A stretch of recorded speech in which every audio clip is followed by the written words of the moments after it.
So, hello everyone, welcome to Koji classes. The key to winning is beginning and I am Gaurav Yadav. Okay, तो जैसा कि आप सभी को पता है कि ठीक है, जैसा कि आप सभी को पता है कि आज से स्टार्ट कर रहे हैं हम लोग, ठीक है, diploma in civil engineering new course. और इस कोर्स के बारे में और इसका आज का टॉपिक रहने वाला है रेनफोर्स सीमेंट कंक्रीट। ठीक है, उससे पहले मेरे बारे में, ठीक है, मेरे बारे में आपको पता है मैं ऑलरेडी मेरा डिप्लोमा कंप्लीटेड है और मैंने एसएससी जेई, ठीक है, in a second attempt cleared. Okay, so started the course. ठीक है, आज इस कोर्स को स्टार्ट करते हैं और धीरे धीरे करके ना इसको पूरा कंप्लीट करेंगे। और ये जो बेसिकली होने वाला है ये किन लोगों के लिए होने वाला है, ठीक है, खास तौर पे ना जो एस्पिरेंट्स, ठीक है, जिनका बेसिक्स बहुत हिला हुआ है, बहुत ज़्यादा अपर लेवल पे लेके नहीं जाएंगे इसको, हम बहुत ही नॉर्मल लेवल पे लेके चलेंगे। ठीक है, जिनका बेसिक्स हिला हुआ है उनकी बात करेंगे, जो बेसिक से पढ़ना चाहते हैं, जैसे कि अभी जो लड़के जा रहे हैं, ठीक है, जो लोग अभी भी जा रहे हैं सिविल में, सिविल में गए हैं, फोर्थ सेमेस्टर आया है जिनका इस बार, और उनके कोर्स में रेनफोर्समेंट सीमेंट कंक्रीट है। ठीक, अब ये ऐसा टॉपिक है ना, ये आपके परसेंटेज बना भी सकता है, बिगाड़ भी सकता है। और परसेंटेज से सबसे बड़ी बात, परसेंटेज से ज्यादा इंपॉर्टेंट क्या है इसमें, परसेंटेज से ज्यादा इंपॉर्टेंट है इसमें ये सब्जेक्ट, खुद ब खुद ये सब्जेक्ट। क्यों? क्योंकि आप कोई भी कॉम्पिटेटिव एग्जाम देंगे या कहीं पे भी जाएंगे तो ये सब्जेक्ट तो आपको बेसिकली आना ही आना चाहिए। ठीक है, तो चलो बात करते हैं इस सब्जेक्ट के बारे में।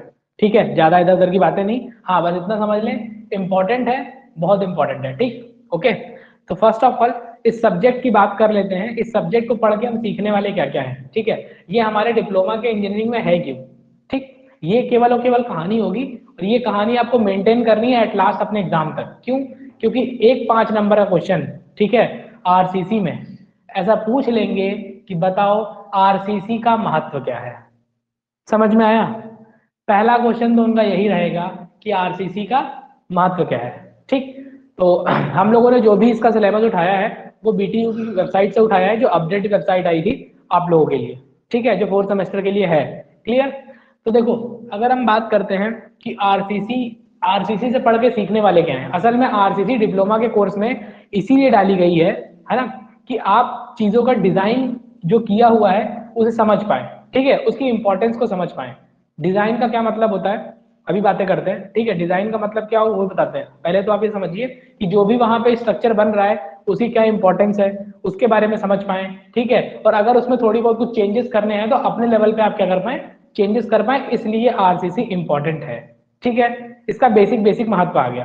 ठीक, अब देखो, अब आरसीसी मेंबर्स के बारे में अब हम बात करते हैं ना कि आरसीसी मेंबर्स कौन कौन से होते हैं और क्या क्या डिजाइन करना और क्या क्या सिलेबस है इसका, उसकी थोड़ी धीरे धीरे बात करते हैं। ठीक, तो सबसे पहले ना इसका हम लोग जो भी इसके सब्जेक्ट में चीजें हैं उसकी बात करते हैं। उससे पहले एक छोटी सी चीज कि अगर हम बात करें कि कोई भी आरसीसी मेंबर, ठीक है, आरसीसी मेंबर क्या होता है। ठीक, तो सबसे पहले तो ये समझ लो कि आरसीसी क्या होता है, ये सारी चीजें इंट्रोडक्शन में बताएंगे।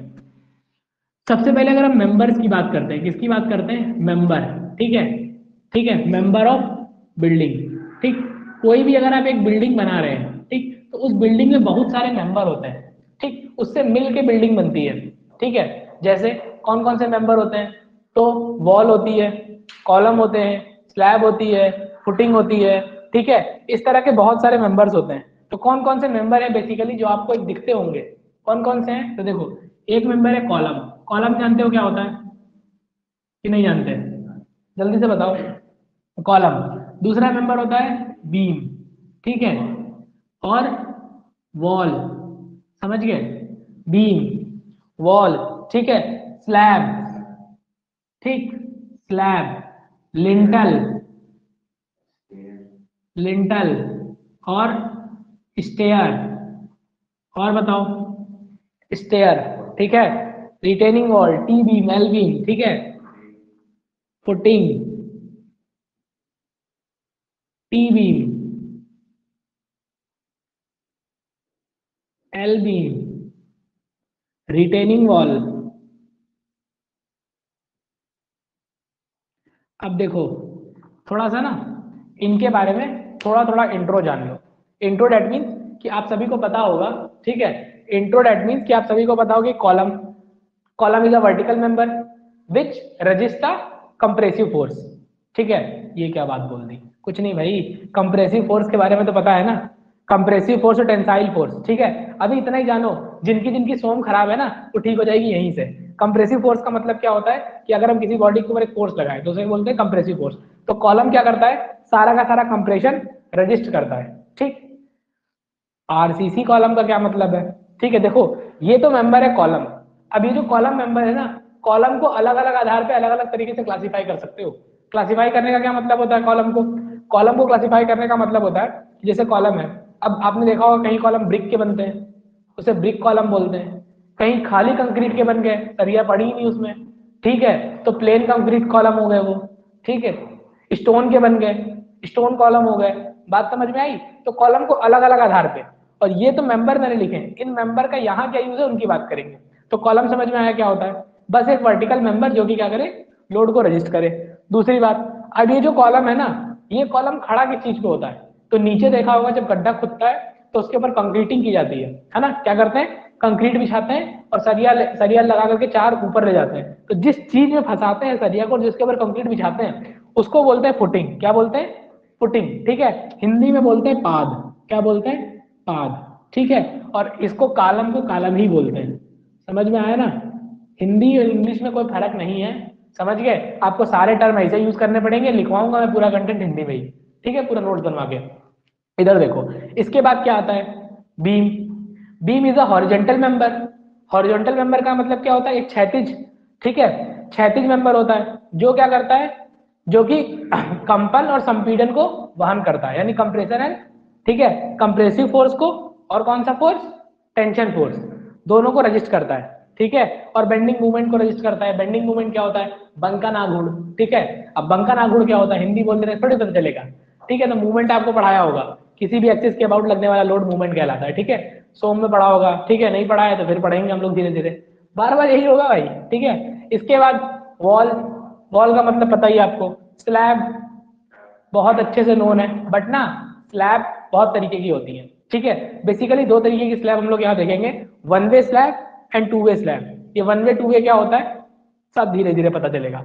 लिंटल, लिंटल के बारे में जानते हो, ये भी एक तरह की बीम होती है बट छोटी होती है, जो दरवाजे और खिड़कियों के ऊपर एक लेवल पे दी जाती है। क्यों दी जाती है बीम, सोच के देखो। देखो अगर वॉल होती वहां, अगर जहां दरवाजा काटा है, दरवाजा ना काटते आप तो वहां वॉल होती, ठीक है। जैसे अगर हम बात करें कि ये मान के चलो सामने से हमारा वॉल है, मतलब पूरा का पूरा एक वॉल था, यहां से आपने क्या किया, इस जगह से आपने दरवाजा काटा, ठीक है, ये क्या किया, दरवाजा काटा। तो अभी दरवाजा काट रहे हो तो इस पर्टिकुलर सेक्शन पे ये जो है, ये हैचिंग आप देख रहे हो, ये समझ लो ये वॉल है, ठीक है। ये पूरी की पूरी क्या थी, वॉल थी। तो इस पर्टिकुलर सेक्शन पे क्या हो रहा है, यहाँ से ब्रिक वर्क गायब हो रहा है ना, ब्रिक वर्क गायब हो रहा है तो ऊपर से जो आने वाला लोड है वो कहाँ जाएगा, कहाँ जाएगा, तो उसको रजिस्ट करने के लिए हमने क्या लगा दी यहाँ पे, लिंटल। ये लिंटल क्या करेगा, लोड को डिस्ट्रीब्यूट कर देगा दोनों साइड की वॉल पे और नीचे की तरफ लेके आएगा। अब दिमाग में आ रहा होगा कैसे डिस्ट्रीब्यूट कर देगा, वो भी तो वही है ना जैसे ईटा लगा रहता है, समझ गए। चिंता मत करो, धीरे धीरे धीरे धीरे सब चीजें सीखोगे कैसे लोड डिस्ट्रीब्यूट होता है, ठीक है। इतनी बात समझ में आ गई कि नहीं आ गई, ठीक। तो ये एक चीज हो गई अपनी, ठीक है। और अगर हम अब बात करते हैं लिंटल के बारे में, आप समझ गए लिंटल क्या होता है, ठीक। दूसरी चीज क्या है, फुटिंग, स्टेयर। स्टेयर आपने देखे होंगे। अब स्टेयर में ना, अब आप कहोगे स्टेयर तो ईंटे का बनता है, ठीक है, जरूरी नहीं है, आरसीसी का भी बनता है, ठीक है। और जो आपका ईंटे का स्टेयर बनता है उसमें आपने देखा होगा इस तरह से पहले आप यहाँ पे वेस्ट बनाते हो, ठीक है, वेस्ट, और इसके ऊपर ऐसे ऐसे सीढ़ियां चलती हैं, याद है कि नहीं, याद है कि नहीं, ठीक है। ये जो नीचे रहता है ना, ये आरसीसी का रहता है। अब कहोगे ये क्या है, तो देखो असल में जीना, आपने ड्राइंग तो पढ़ी ली होगी, इतना मैं मान के चल रहा हूँ, नहीं पढ़ी है तब भी सुनो। जो जीना आप देख रहे हो उसको बीच से ऐसे काट दो और साइड से देखो, साइड से देखोगे तो ये चीज दिखाई देगी, ठीक है। तो यही है क्या, आरसीसी का मेंबर, वेस्ट है ये, समझ गए, क्लियर। इसको वेस्ट बोलते हैं इस पार्ट को। दूसरी चीज क्या है, टी बीम, ठीक।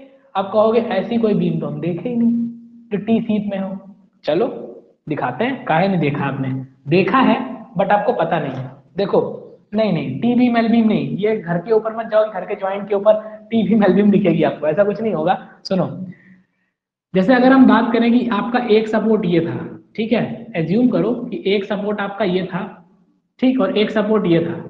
इस सपोर्ट के ऊपर आपने क्या किया कि इस तरह की एक बीम डाल दी, बीम आपने ऐसी देखी होगी, है ना। ये हम कहाँ से देख रहे हैं, बीम के इधर खड़े होकर के, और जब इसी बीम को हम इधर से खड़े होके देखें, क्या देखें, इधर से खड़े होके देखेंगे, तो क्या इसका क्रॉस सेक्शन या तो हमें ऐसा दिखाई देगा, ठीक है, रेक्टेंगुलर, ठीक, कैसा, रेक्टेंगुलर, ठीक है, या फिर स्क्वायर, या फिर सर्कुलर, कैसा भी तो हो सकता है, समझ गए। क्यों नहीं हो जाएगा यार, आपकी इच्छा, आप जैसा ढालना चाहो, ठीक है। तो अगर आप ये चाहो, इधर इधर से देख रहे हो, सामने से देखो, अपना वहम पहली बात तो दूर करो, ड्राइंग पढ़ के आए हो, ये सामने से चीज दिख रही है, ठीक। अब आप इसे सामने से देखोगे ना, तो ये हमेशा इधर सर्कुलर नहीं बनेगी, एक रेक्टेंगल ही बनेगी। कैसे, इधर हट जाओ, इसकी परछाई देखो बोर्ड पे, यहाँ कहीं पड़ रही है, क्लियर, क्या दिख रही है, सर्कुलर, रेक्टेंगुलर दिख रही है ना।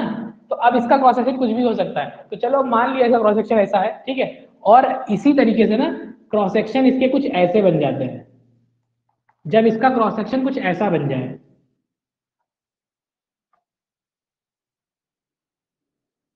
ऐसा बन जाए, ठीक है, इस तरह का, ठीक।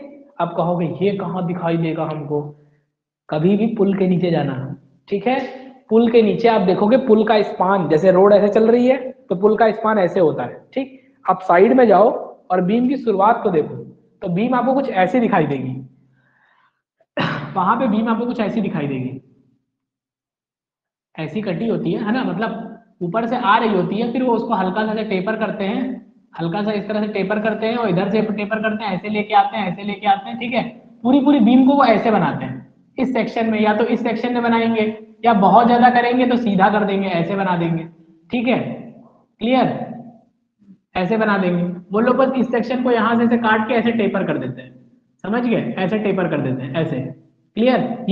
ये कॉलम नहीं है, बीम को देखना, बीम को जो ऊपर ऐसे लटक के चलती कॉलम के नीचे, तो आपको दिखाई देगा ना कि ये जो एरिया है, ये क्या है, कुछ ऐसा ही तो है, टी सेक्शन है। वो उनका डिजाइनिंग थोड़ा अलग हो जाता है, क्योंकि वहाँ बहुत हैवी लोड आ रहा होता है और बहुत सारी चीजें होती हैं, हम यहाँ अभी थ्योरेटिकली सीख रहे हैं, ठीक है, वो सीख नहीं रहे होते हैं, वो एग्जीक्यूट कर रहे होते हैं, इसलिए उन्हें हर एक चीज बचानी होती है, समझ गए।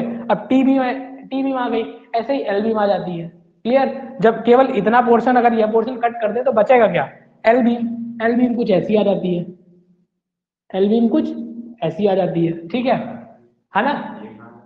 ये भी ऐसे ही आपके ज्वाइंट्स में लगती है, किसी कोने के ऊपर ज्वाइंट अगर देना है दो जगह पे, तो एल बीम थमा देंगे, ठीक है। अब देखो दिक्कत क्या आती है, इस वाली चीज को क्या बोलते हैं, फ्लैंज, क्या बोलते हैं, फ्लैंज, ठीक है, हमेशा फ्लैंज ही बोलेंगे। और इसको क्या बोलते हैं, वेब, हिंदी में भी वेब ही बोलेंगे, ठीक।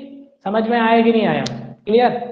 ये सब बातें हो गई बेसिक बेसिक कि कंक्रीट में मेंबर्स कौन कौन से होते हैं, ठीक है। चलो अब फटाक से बात करते हैं, आरसीसी रेनफोर्समेंट सीमेंट कंक्रीट जो है, उसको पढ़ने में टोटल कितना दिन लगने वाला है, ठीक है, और इसका सिलेबस क्या है, ठीक। मोटी मोटी बात करते हैं इसके सिलेबस पे, ठीक है। सिलेबस ध्यान देना, ये सारी चीजें नोट करना है तो कर लो, ठीक है, अगर ये नोट करना है तो कर लो फटाफट। एक अपनी कॉपी का पहला पन्ना उठाइएगा, और पहले पन्ने पे ना बस ये कॉलम नंबर नोट कर लीजिएगा, ठीक है।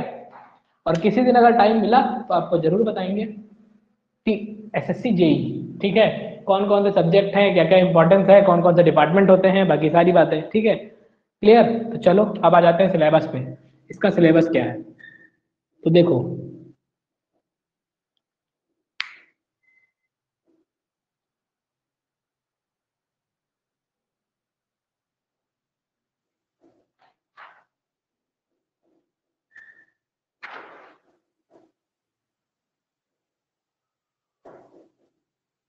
हो गया। देखो अगर हम बात करते हैं ना इसके सिलेबस की, ठीक,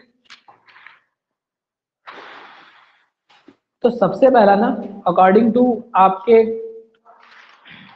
आपके बोर्ड के अकॉर्डिंग, अकॉर्डिंग टू बीटीयूबी बोर्ड, जो सिलेबस दे रखा है वो क्या दे रखा है, पहले पार्ट में इंट्रोडक्शन दे रखा है, क्या दे रखा है, इंट्रोडक्शन। इस इंट्रोडक्शन में बेसिकली क्या बताया है, ठीक, इस इंट्रोडक्शन में हम लोगों को 2-3 क्लासेस लेनी है, और इस इंट्रोडक्शन में बेसिकली हमें ये सीखना है ना, बेसिकली ये देखना है कि आरसीसी क्या होता है, ठीक है, आरसीसी है ना, आरसीसी के बारे में पढ़ना है, ठीक। इसके बाद इसी में स्टील के बारे में पढ़ना है, क्या पढ़ना है, स्टील क्या होता है और उसके लाभ क्या होते हैं। कौन कौन सी स्टील के बारे में पढ़ना है। दो तरह की स्टील आती है, एक तो आती है प्लेन स्टील, क्या आती है, प्लेन स्टील, ठीक है, प्लेन स्टील, ठीक है। दूसरी आती है HYSD बार, क्या आती है, स्टील, एक मिनट, स्टील बार कह लो, ठीक है, स्टील बार के बारे में, ठीक है। दूसरी क्या आती है, HYSD बार, या इसी को TMT भी बोलते हैं, ठीक है, TMT भी बोलते हैं, ठीक। ये सब क्या होता है बताएंगे, ठीक है।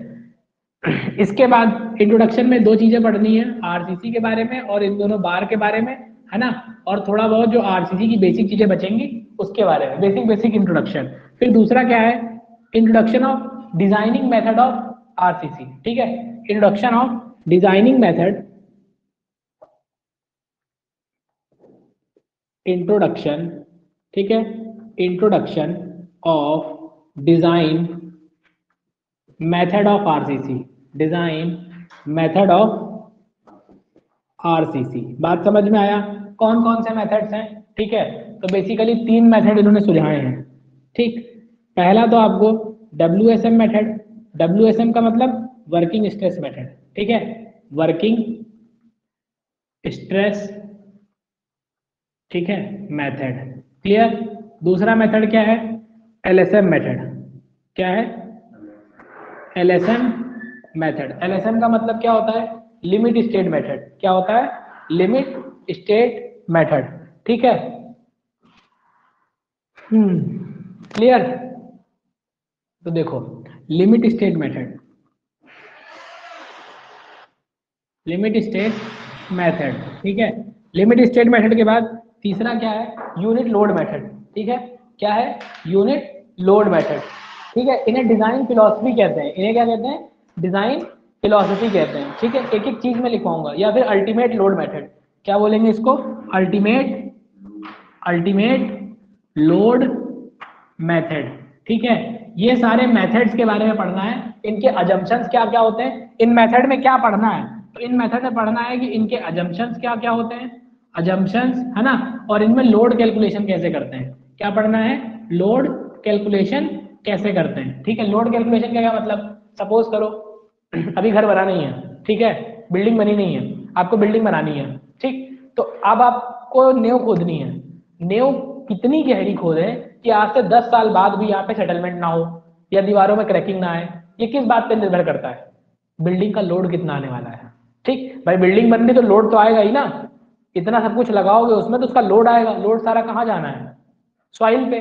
तो सॉइल पे कैसे डिस्ट्रीब्यूट करें, कैसे पता चलेगा, ठीक है, कि सॉइल की बियरिंग कैपेसिटी क्या है। बियरिंग कैपेसिटी का मतलब सॉइल कितना होल्ड कर सकती है, मोटी मोटी दिमाग लगा के सोचो। अगर आपके पास घर बनाना जिस जमीन पे है, अब उस जमीन पे आप घर बनाने गए, आपने कुछ नहीं किया, ठीक है, आप गए घर बनाना चालू कर दिए धुआंधार, ठीक। अब आप कितने मंजिल तक बिल्डिंग खरीद कर सकते हो, एक लिमिट होगी ना सॉइल की भी, एक लिमिट के बाद तो सॉइल भी फटना चालू हो जाएगी, शेयर ऑफ करना कर जाएगी। और अगर सॉइल शेयर ऑफ करेगी तो घर आपका धसेगा, और घर धसेगा तो अनबैलेंसिंग लोड आएगा, और अनबैलेंसिंग लोड आएगा तो घर टूटेगा, समझ में आया, क्रैकिंग आएगी।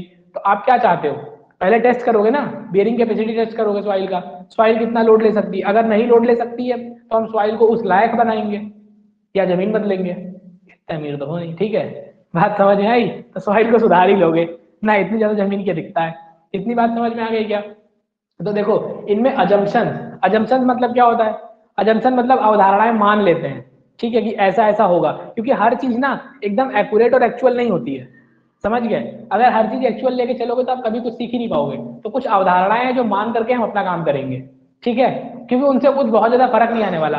और ऐसा क्यों करेंगे, क्योंकि जो भी हम यहाँ डिजाइन करेंगे ना, उसमें हमें दिमाग नहीं लगाना है। साइंटिस्टों ने पहले ही दिमाग लगा के कोड बना दिया है, IS, ठीक है, IS कोड 456/2000, ठीक है। क्या कोड बनाया है, ये कोड याद कर लो, RCC के लिए कोड होता है, कोड मतलब IS 456, इंडियन स्टैंडर्ड 456/2000, ये कोड है, ठीक। इस कोड में, इस पर्टिकुलर पूरे कोड में डिजाइन की क्या क्या बातें हैं, क्या क्या बारीकियां हैं, कहाँ कहाँ आप फंसोगे तो क्या क्या करना है, दिमाग से नहीं, मैथ अपनी नहीं लगानी है, मैथ और रिसर्च वो कर चुके हैं। आपको यहाँ पे स्टेप्स बताए हैं, मेथड्स बताए हैं, उन्हीं को फॉलो करना है, यहाँ वही हम सीखने वाले हैं, ठीक है। हमें अब रिसर्च नहीं घुसनी उसमें कि क्यों ऐसा, अगर यहाँ पे तो स्ट्रेस ऐसा आ रहा है तो यहाँ लोड आ गया ऐसा आएगा तो क्या, कुछ नहीं, प्लान डम का खत्म, ठीक है। आपको क्या जो बता दिया वही सत्य है, जो कोड कहेगा वही हम कहेंगे, वही आप कहेंगे, वही सत्य है, ठीक है, और उसी से काम करना अपना। देखो दो बातें समझ में आ गई, इंट्रोडक्शन वाला पार्ट समझ में आ गया क्या क्या है। अभी देखो इंट्रोडक्शन में पूरा इंट्रोडक्शन नहीं हुआ है, ये WSM वर्किंग मेथड समझना है। अब क्या करना है, अब इसके बाद अब इसके बाद आपके मेंबर स्टार्ट होंगे, है ना। मेंबर स्टार्ट होने से पहले shear and bond, shear and development length, ठीक है, शियर एंड डेवलपमेंट, ठीक है, लेंथ। देखो अगला इसका टॉपिक क्या हो जाएगा, शियर, शियर फोर्स, है ना, and development length, shear stress and, हाँ, डेवलपमेंट लेंथ, क्लियर। इसके बारे में अब ये क्या होता है भाई, देखो शियर फोर्स के बारे में आप लोग एक छोटी सी बात जानते होंगे कि अगर कोई भी हमारे पास ऐसा मेंबर है, ठीक है, ऐसा मेंबर है, इसके ऊपर अगर हम वर्टिकल फोर्स लगाएंगे, वर्टिकल फोर्स लगाएंगे, मान लो मेंबर कुछ ऐसा था, ठीक है, कुछ ऐसा था, वर्टिकल फोर्स लगाएंगे और इस सेक्शन को कट करेंगे, क्या हमें कुछ सेक्शन ऐसा दिखाई देगा, क्लियर, कुछ सेक्शन ऐसा दिखाई देगा, इस पर्टिकुलर सेक्शन पे एक फोर्स ऐसा लगता हुआ दिखाई देगा। और हमें पता है कर्तन प्रतिबल, ठीक है, या कर्तन बल की परिभाषा के अनुसार कर्तन बल हो गया ये शियर स्ट्रेस कर लो, ठीक है, शियर स्ट्रेस, ठीक है। तो देखो अगर हम बात करते हैं कर्तन प्रतिबल की, तो कर्तन प्रतिबल क्या होता है, बताया था कि किसी भी सतह के ऊपर स्पर्श रूप से लगने वाला बल और उसका क्षेत्रफल का अनुपात क्या कहलाता है, कर्तन प्रतिबल कहलाता है। तो कितना रजिस्ट करेगी ये बीम शियर फोर्स को, वो देखेंगे। डेवलपमेंट लेंथ का मतलब क्या होता है, अब भाई देखो सरिया हम इसके अंदर घुसेड़ते हैं, कंक्रीट के अंदर क्या डालते हैं, सरिया डालते हैं। अब सरिया को जो सपोर्ट होता है ना, उसके अंदर भी तो कुछ रखते हैं, नहीं तो सरिया जब इसके ऊपर लोड लगेगा तो सरिया से फिसल के निकल नहीं जाएगी, बाहर की तरफ आ जाएगी।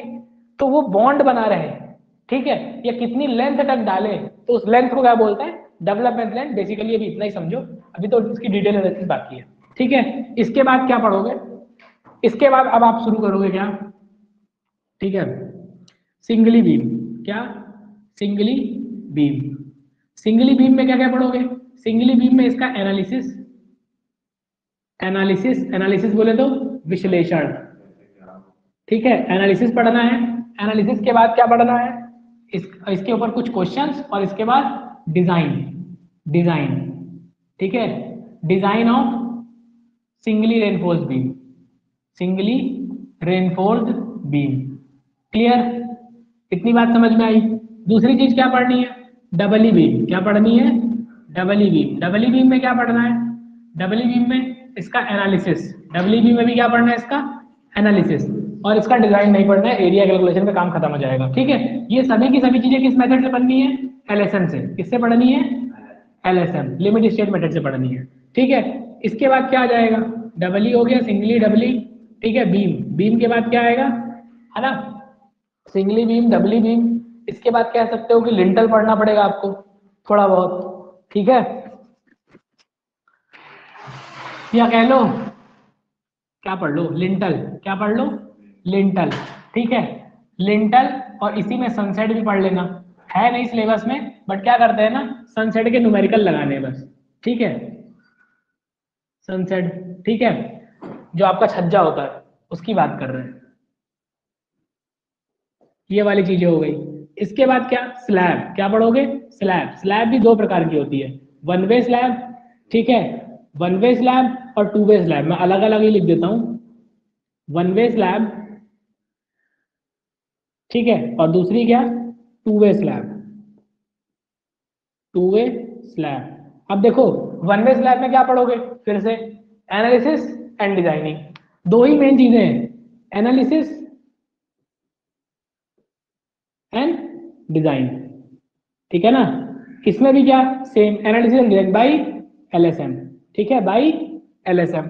इसके बाद स्लैब पढ़ लिया, फिर क्या पढ़ोगे, टी बीम, क्या पढ़ोगे, टी बीम, ठीक है, and L beam, L beam. इसमें क्या पढ़ना है, सिर्फ एनालिसिस, क्या पढ़ना है, सिर्फ एनालिसिस, डिजाइनिंग का कोई मतलब नहीं है, ठीक है। एनालिसिस में क्या क्या आएगा वो सारी बातें बताएंगे।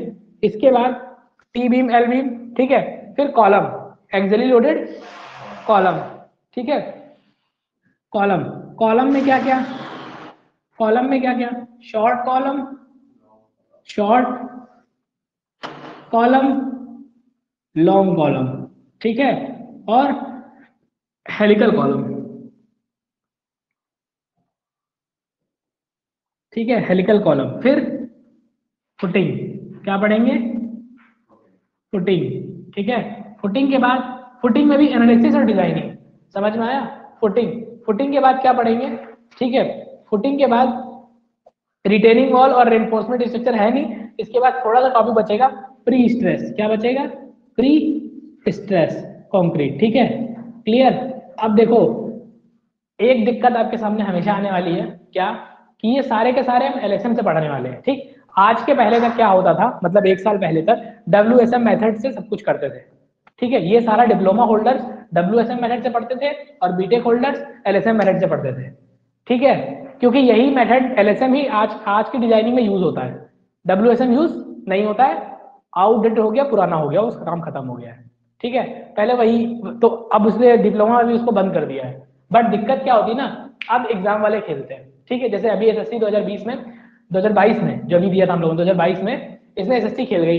एसएससी ने क्या किया, एमओआर कैलकुलेशन निकलवा लिया भाई डब्ल्यूएसएम मेथड, ठीक है। तो जो डिप्लोमा होल्डर्स थे वो तो खेल गए, क्योंकि वो पढ़े हुए थे बहुत अच्छे से, या तो फिर किसी ने पढ़ा हो तभी कर पाएगा, समझ गए, ऐसे नहीं कर पाएगा, ठीक है, क्लियर। तो पढ़ना पड़ेगा डब्ल्यूएसएम, बाद में इंट्रोडक्शन के तौर पे देख लेंगे लास्ट में, बट देख लेंगे, ठीक है। पहले छोड़ो, यहाँ तक की बात समझ में आ गई, सिलेबस पूरा नोट हो गया, ठीक है, नोट कर लो। अब देखो फटाफट सुन लो कि क्वेश्चंस आपके 50 नंबर का पूरा पेपर कहाँ से मिलने वाला है और कितने कितने क्वेश्चंस आने वाले हैं, कैसे कैसे 50 नंबर आप यहाँ से उठा पाओगे, ठीक है। देखो बेसिकली जो पहला चैप्टर है ना, ये वाला, इससे एक 5 नंबर का सवाल आएगा, तय है। चाहे वो आरसीसी का महत्व पूछ ले, चाहे वो विभिन्न प्रकार की सरियाओं के बारे में बता, सरिया के बारे में बता दो, स्टील के बारे में बता दो, है ना, ठीक है, चाहे सीमेंट कंक्रीट के महत्व गुण बता दो, ठीक है, ऐसे कुछ भी वो पूछ लेगा, ठीक। दूसरा 5 नंबर का, अब ये एलएसएम मेथड और ये इन तीनों में से एक 5 नंबर का सवाल वो बना देगा, एक, क्या? बहुत बेसिक, एलएसएम मेथड क्या होता है इसको समझाएं, ठीक है। ये एलएसएम की अवधारणाएं क्या होती हैं, या डब्ल्यूएसएम मेथड क्या होता है इसको समझाएं, इसकी अवधारणाएं क्या होती हैं, समझ गए, या एलएसएम और डब्ल्यूएसएम में अंतर बता दें, ठीक, क्लियर। ऐसे ऐसे एक क्वेश्चन इससे, मतलब 10 नंबर है, शुरू के 2 चैप्टर कर लेते हैं, 10 नंबर तो आपके कहीं नहीं है, आराम से मिल जाएंगे।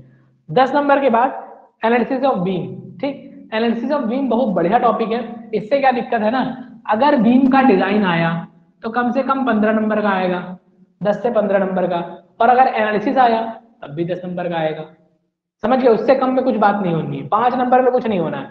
इधर जितने टॉपिक हैं सब में 10-10 नंबर का काम है, क्लियर।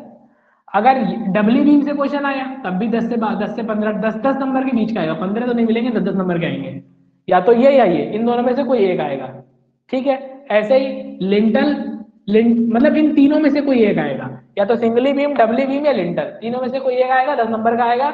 और तीनों की डिजाइनिंग प्रोसेस सेम है, थोड़ा थोड़ा बदलता है, जरा जरा सा बीच बीच में, वो आप देख लोगे। डबली बीम थोड़ा सा चेंज रहता है, जरा सा चेंज रहता है, बहुत ज्यादा नहीं, 1-2 फॉर्मूले याद कर लो, काम खत्म बस बीच के, बाकी सब सारे स्टेप सेम रहते हैं। सनसेट, लिंटल और सनसेट सेम स्लैब की तरह ही हो जाएंगे। वन वे स्लैब, ठीक है। अब अगर हम वन वे स्लैब की बात करते हैं, वन वे स्लैब और टू वे स्लैब में से कोई एक स्लैब आएगी, और वन वे के आने के चांसेस ज्यादा हाई रहते हैं, ठीक है, वन वे की। देखो एक बात याद रखो, अगर बीम की डिजाइनिंग आई तो स्लैब की डिजाइनिंग नहीं आएगी, और अगर स्लैब की डिजाइनिंग आई तो बीम की डिजाइनिंग आएगी। डिजाइनिंग का आपके पूरे पेपर में केवल एक ही क्वेश्चन आएगा, डिजाइनिंग का केवल एक ही क्वेश्चन आएगा, और वो 10 से 15 20 नंबर भी देके जा सकता है, 10 नंबर तो लेके जाएगा ही, 10 से 12 15 नंबर तो लेके जाएगा ही, ठीक है। और अदरवाइज डिजाइनिंग किसी की नहीं आएगी, सबका एनालिसिस आ जाएगा, खत्म हो जाएगा, अलग अलग टाइप के न्यूमेरिकल आएंगे बस, ठीक है, क्लियर। ऐसे ही टी बीम, ठीक है, सबका एनालिसिस पूछ लेंगे, कॉलम फुटिंग, इस तरह से जोड़ जोड़ के नंबर आएंगे, और कोई भी क्वेश्चन इधर से 10 नंबर का नहीं आएगा। एक क्वेश्चन कॉलम से जरूर आएगा 10 नंबर का, लोड कैलकुलेशन करने का बहुत ईजी होता है, बस एक फॉर्मूला रटो, काम करो, 10 नंबर पा जाओ, ठीक है। यहाँ सारा खेल किस चीज का है, स्टेप्स रटने का, दिमाग में रखने का, बस बाकी कुछ नहीं है, आरसीसी में कुछ भी नहीं है। अगर आपको स्टेप्स याद है तो आपका कैलकुलेटर और कलम अपने आप चलेगी, और अगर स्टेप्स नहीं याद है तो लाख कोशिश कर लो, कुछ नहीं कर पाओगे, समझ में आया, क्लियर। तो ये सब नोट हो गया, हाँ, ठीक है। तो फटाफट आज से स्टार्ट करते हैं, ठीक है। पहला टॉपिक इंट्रोडक्शन। इंट्रोडक्शन में क्या करने वाले हैं, तो देखने वाले हैं कार्यकारी प्रतिबल के मूल तत्व, वर्किंग स्टेट मेथड, ठीक है। आरसीसी के बारे में पहले देखने वाले हैं कि आरसीसी क्या होती है, ठीक है। बेसिक बेसिक बातें देखेंगे। यहाँ तक कोई समस्या परेशानी दिक्कत? सिलेबस को दिमाग में डाल लो, क्या क्या पढ़ना है। एक दो बार सिलेबस दिमाग में आ जाएगा तो फिर मजा आएगा पढ़ने में, ठीक है ना। क्लियर? चलो देखते हैं बेटा, ठीक है। यही सारी खतरनाक खतरनाक बातें हैं, आपको ऐसी लग रही हैं बट ऐसी है नहीं, ठीक। चलो अभी आरसीसी का इंट्रोडक्शन अब शुरू होगा। अभी तक तो क्या हुआ था कि सब्जेक्ट में हम क्या पढ़ने वाले हैं, कैसे प्रोसीड करने वाले हैं, वो सारी बातें। भाई देखो, कम से कम ना 1.5 घंटे की क्लासेस चलेंगी, ठीक है। क्लियर? 1.5 घंटे क्यों? क्योंकि 1 घंटे में तो सवाल ही नहीं लगेगा पूरा। अभी तो एनालिसिस एनालिसिस शुरू होने दो, तब मजा आएगा तुमको, ठीक है। बाकी आपके और भी सब्जेक्ट है जो डिप्लोमा के 4th सेमेस्टर में है, जैसे हाईवे है, ठीक है। हाईवे है, सर्वे है, तो वो देखा जाएगा, धीरे धीरे स्टार्ट किया जाएगा। चलो देखो, अब अगर हम बात करते हैं ना रेनफोर्स सीमेंट कंक्रीट की। कंक्रीट कितने लोगों ने पढ़ा है? कंक्रीट पढ़ा है तुमने? बहुत अच्छे से। अरे कुछ नहीं पढ़ा है, इतना तो जानते हो ना कि कंक्रीट बनती कैसे है, ठीक है। बस देखो, इधर देखो, अगर हम बात करते हैं आरसीसी की, इसकी बात करते हैं आरसीसी। आरसीसी का मतलब रेनफोर्स सीमेंट कंक्रीट। आरसीसी का मतलब क्या होता है? Reinforce cement concrete. अभी तक हिंदी नहीं बताई ना, प्रबलित कंक्रीट तकनीकी, ठीक है। रेनफोर्स सीमेंट टेक्नोलॉजी हो गई वो तो, ठीक है। प्रबलित सीमेंट कंक्रीट क्या बोलते हैं इसको? प्रबलित सीमेंट कंक्रीट। हिंदी में लिख लो बालक, ये तो आप लोग प्रबलित सीमेंट कंक्रीट। भाई देखो, अब ये देखो, ठीक है, नाम से स्पष्ट है क्या कह रही है। हम सीमेंट कंक्रीट थे, हमको प्रबलित कर दिया। क्या? हम सीमेंट कंक्रीट थे, हमको प्रबलित कर दिया। प्रबलित कैसे किया? प्रबलित मतलब, प्रबलित का अगर संधि विच्छेद करके देखोगे तो बलित मतलब बलवान कर दिया, ठीक है। अब कैसे कुछ ना कुछ तो एक्स्ट्रा ऐड किया होगा, स्टील डाल के हमको प्रबलित कर दिया। समझ में आया? दैट मीन्स अगर हम कह सकते हैं कि आरसीसी दो चीजों से मिलकर बनी है। क्या? एक तो प्लेन सीमेंट, क्या चीज? प्लेन सीमेंट कंक्रीट, ठीक है। प्लेन सीमेंट, ठीक है, कंक्रीट, कंक्रीट। और दूसरा क्या? दूसरा मिलके बनी है रेनफोर्स्ड स्टील। दूसरा क्या है? Reinforced, reinforced steel. बात समझ में आया कि नहीं आया? इन दोनों से मिल करके क्या बनी है? आरसीसी। अब अगर थोड़ी बहुत बात कर ले बेसिकली किसकी? Plane concrete. तो प्लेन कंक्रीट में क्या क्या होता है? प्लेन कंक्रीट में एक होता है बाइंडिंग मटेरियल। क्या होता है? Binding material. बाइंडिंग मटेरियल का मतलब पता है? बंधक पदार्थ। क्या? बंधक पदार्थ, जिसमें बंधक का गुण होता है। और ये कौन कौन से होते हैं? तो एग्जाम्पल के तौर पे अगर हम देखें तो सीमेंट, ठीक है, या फिर चूना। अभी तो दो ही बंधक पदार्थ जानते हो, ठीक है। क्लियर? और गारा मिट्टी वाला जो मसाला यूज करते हैं बंधक पदार्थ तो है ही है भाई, क्या दिक्कत है, ठीक है। इधर देखो, इसके बाद क्या है ना, इनर्ट मटेरियल। दूसरा क्या आता है? अक्रिय पदार्थ, ठीक है, जिसे बोलते हैं inert material. Inert material, inert material क्या? जैसे अक्रिय पदार्थ, ठीक है, इन्हें क्या बोलोगे? क्रिय पदार्थ। अक्रिय पदार्थ का मतलब क्या होता है? ठीक है, ऐसे पदार्थ होते हैं ना जो क्या करते हैं? बल्क प्रोवाइड करते हैं। बल्क मतलब आयतन बढ़ा देते हैं। समझ में आया कि नहीं? स्ट्रेंथ तो सीमेंट से ही मिलनी है, ठीक है। मतलब बेसिकली जो बाइंडिंग प्रॉपर्टी है वो सीमेंट से ही मिलनी है, बट इनको इनको लाने से क्या होगा? थोड़ा बल्क बढ़ेगा और स्ट्रेंथ भी बढ़ेगी, ठीक है। स्ट्रेंथ कैसे बढ़ेगी? अब ये इनर्ट मटेरियल में कौन कौन से होते हैं? तो दो होते हैं। क्या? Coarse aggregate. क्या होते हैं? Coarse aggregate. अब ये कोर्स एग्रीगेट क्या होता है? मोटा मिलावा। क्या होता है? मोटा मिलावा, ठीक है। ना समझ पाओ, ठीक है, इनर्ट मटेरियल तो कह देना मिलावा, ठीक है। दूसरा क्या? दूसरा होता है फाइन एग्रीगेट। क्या होता है? Fine aggregate. फाइन एग्रीगेट क्या करता है? ठीक है, फाइन एग्रीगेट का मतलब महीन मिलावा, ठीक है, महीन मिलावा। मोटा मिलावा में कौन कौन से मोटा मिलावा आते हैं? तो देखो, गिट्टी आती है बेसिकली। क्या आता है? गिट्टी, रोड़ी, है ना, ये सब। क्लियर? तो वो आप देख लेना क्या आता है, ठीक है। फाइन एग्रीगेट में क्या आता है? बालू, ठीक है, सुर्खी। क्लियर? समझ में आया? देखो ये सारी चीजें आती हैं। अब अगर हम बात करते हैं इसकी, और साथ में क्या आता है, और साथ में सीमेंट कंक्रीट बनाने के लिए आता है वाटर। क्या? वाटर, पानी। ठीक है, तीन चीजें मिलके क्या बना देंगी? ठीक है, ये हमारी बेसिकली तीन चीजें मिलके क्या बनाती हैं? प्लेन कंक्रीट बना देती हैं। बट इसमें कभी कभी आप अपने हिसाब से जब आपको इसकी प्रॉपर्टी को इनहेंस करना होता है तो एडमिक्सचर ऐड करते हो। ठीक है, क्या ऐड करते हो? एडमिक्सचर। समझ में आया? एडमिक्सचर क्या होते हैं? तो एडमिक्सचर वो पदार्थ होते हैं जिनकी प्रॉपर्टी को कुछ ना कुछ इनहेंस कर देते। इनहेंस का मतलब कि अगर आप चाहते हो कि सेटिंग देर से हो, स्ट्रेंथ जल्दी ले ले, है ना, ठीक है, पानी को प्रतिरोध करे, ठीक है, वो सारी प्रॉपर्टी अगर चाहते हो तो एडमिक्सचर मिलाओगे, अदरवाइज नहीं मिलाओगे। इनसे बनेगी क्या? प्लेन कंक्रीट बनेगी। ठीक है, बात समझ में आया कि नहीं आया? क्लियर? अब देखो, ठीक है, देखो अब ये मिलाते कैसे हैं? तो मिलाने के लिए अगर मैं एग्जांपल लिखूं एक कंक्रीट का, जनरल कंक्रीट का, तो एक आप लोगे सीमेंट। क्या लोगे? सीमेंट। ठीक, सीमेंट क्या मिलाओगे? सैंड। सैंड बोले तो बालू। ऐसे ही प्रपोर्शन लिखा जाएगा। याद करना, जब भी कभी मैं कंक्रीट में प्रपोर्शन लिखूंगा ना कंक्रीट का, तो सबसे पहली चीज जो लिखी होती है वो क्या लिखी होती है? सीमेंट। ठीक है, सबसे पहली चीज क्या लिखी है? इधर मैं लिख दे रहा हूँ, सीमेंट। ठीक है, दूसरी चीज क्या होती है? सैंड। सैंड कह लो या इसी का नाम क्या कह लो? Fine aggregate. क्या कह लो? Fine aggregate. ठीक है, फिर इसके बाद जो चीज लिखी होती है वो क्या लिखी होती है? Coarse aggregate. कोर्स एग्रीगेट में आप क्या लिख सकते हो? स्टोन या बेलास्ट, जो भी लिखना है। क्या लिख लो? स्टोन। क्या लिख लो? स्टोन। स्टोन को ही क्या लिख सकते हो? Coarse aggregate. बात समझ में आया? और इसका भी साइज ना 20 mm से लेकर 40 mm के बीच में होना चाहिए।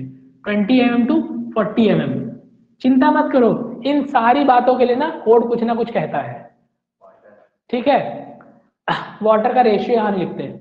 वाटर सीमेंट रेशियो होता है, वो अलग से मिलाते हैं। जैसे अगर कहीं ऐसा लिखा है, अगर कहीं ऐसा लिखा है एक, ठीक है, एक दो, ठीक है, एक दो चार, ऐसा लिखा है, तो इसका मतलब क्या है? इसका मतलब क्या है? ठीक है, इसका मतलब है एक सीमेंट, दो फाइन एग्रीगेट और चार कोर्स एग्रीगेट। ठीक है, अगर आप नापते हो अपने तसले से, एक तसले सीमेंट में दो तसला बालू मिलाओ और चार तसला क्या मिलाओ? गिट्टी मिलाओ।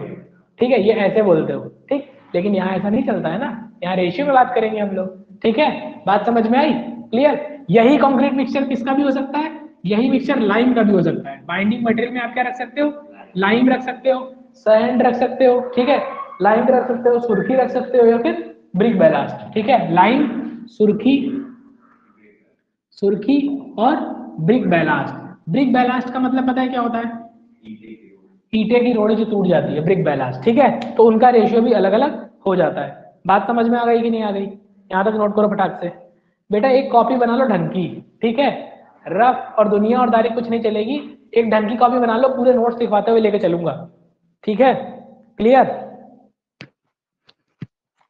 तो ये सारी बातें लिख लो, क्योंकि इसमें कुछ लिखवाने जैसा है नहीं ना। तो पहले ये पूरा बनाओ। आरसीसी क्या क्या होती है, प्लेन सीमेंट, बाइंडिंग मटेरियल, जैसे जैसे बोर्ड पे लिखना वैसे वैसे लिखते चलो। बाकी जहां लिखवाने की बारी आएगी वहां हम बोल के लिखवाएंगे जरूर। ठीक है, टाइम चाहे जितना जाए, कोई लोड नहीं है। ठीक है,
ठीक है, साथ साथ में नोट भी करते चलो आप।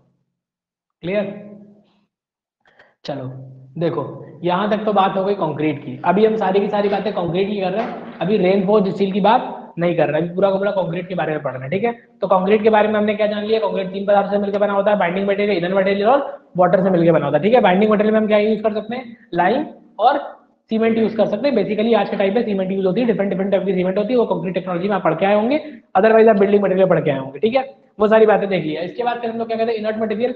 इनर्ट मटेरियल दो तरह के होते हैं, एक फाइन एग्रीगेट, एक कोर्स एग्रीगेट, ठीक है। अब यहाँ पे एक डेफिनेशन धड़ा से समझ लो कि फाइन एग्रीगेट किसे कहते हैं और कोर्स एग्रीगेट किसे कहते हैं, ठीक है।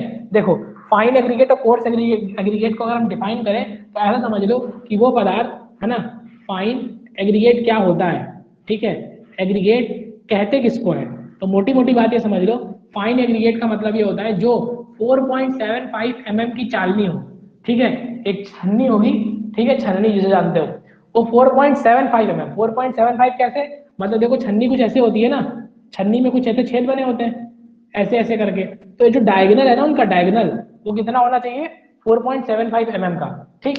तो अगर जो एग्रीगेट 4.75 mm की चालनी से छन के निकल जाए, क्या हो जाए, जो 4.75 mm, कितना हुआ 4.75 mm है, अरे 4 mm से थोड़ा ज्यादा 5 mm, 5 mm कितना होता है, आधा सेंटीमीटर।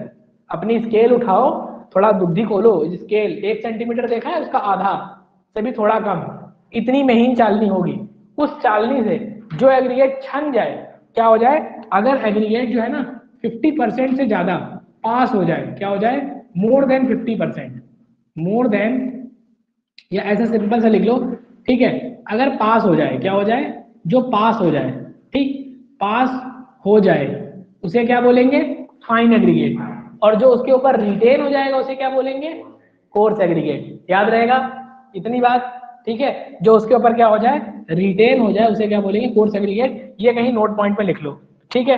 दूसरी बात क्या है, वाटर।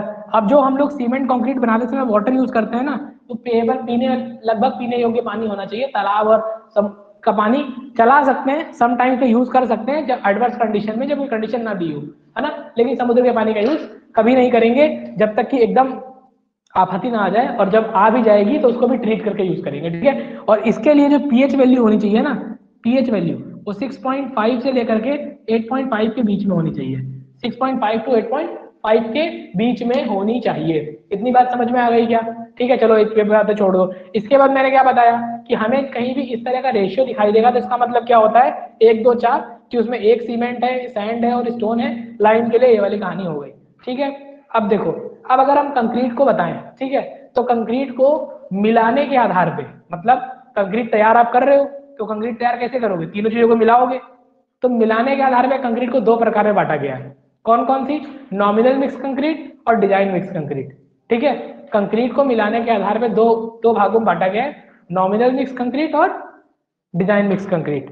समझ में आया क्या होती है, बात करते हैं, ठीक है। देखो, तो मिलाने के आधार पे कंक्रीट को दो भागों में बांटा गया है।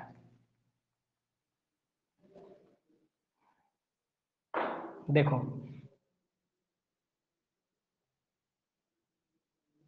मिलाने के आधार पर कंक्रीट को दो भागों में बांटा गया है, दो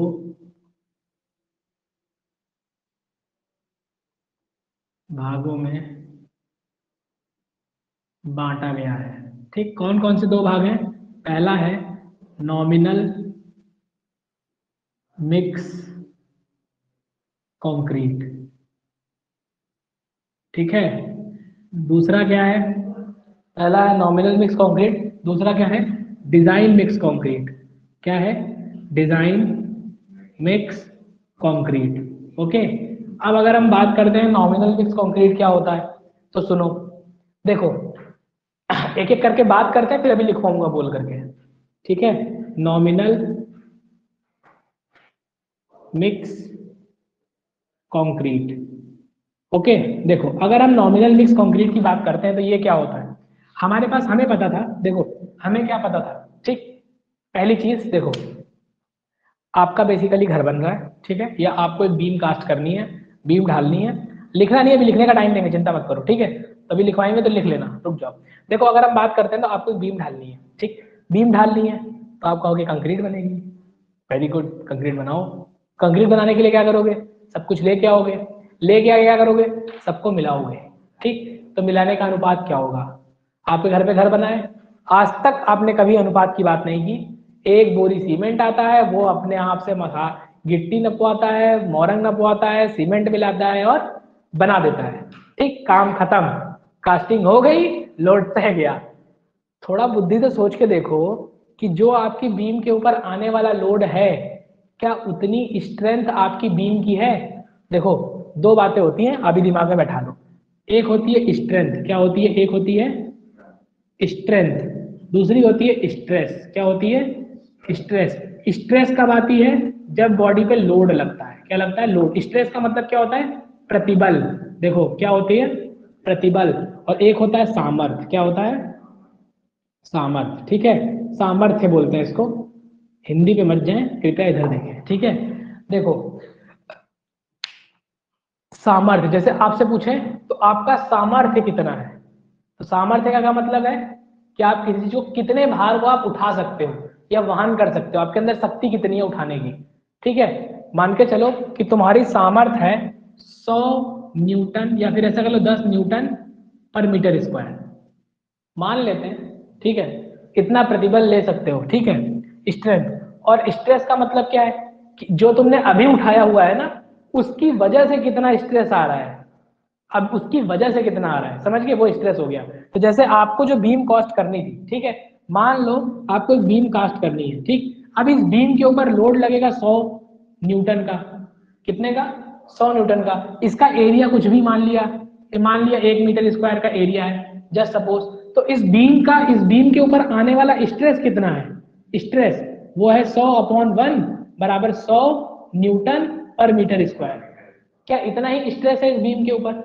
इस बीम के ऊपर इतना प्रतिबल आएगा जब भविष्य में लोड लगाओगे। ठीक है, अब क्या आप अपनी बीम की कंक्रीट को, जो भी बीम में मटेरियल लगने वाला है, क्या उसे कम से कम इतनी सामर्थ्य तो देना चाहेंगे कि इतना लोड आए तो वो सह सके? सामर्थ्य क्या है? इंटरनल रेजिस्टेंस, अंदर से प्रतिरोध क्षमता, बीम के अंदर जो प्रतिरोध क्षमता रहेगी इसको रजिस्ट करने की।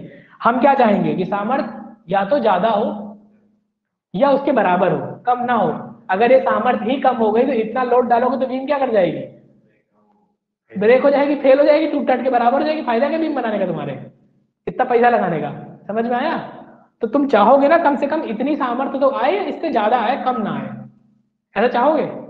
लेकिन अब ये भी चाहोगे, ज्यादा का मतलब ये ना हो कि इतना मटेरियल ठूस दे कि हमारी जेबी ढीली हो जाए, इकोनॉमिकल भी हो। भाई इससे मान के चलो 10 ज्यादा आ जाए, अगर ये 100 है तो इसकी सामर्थ्य 110 आनी चाहिए। क्लियर? 115 आ जानी चाहिए।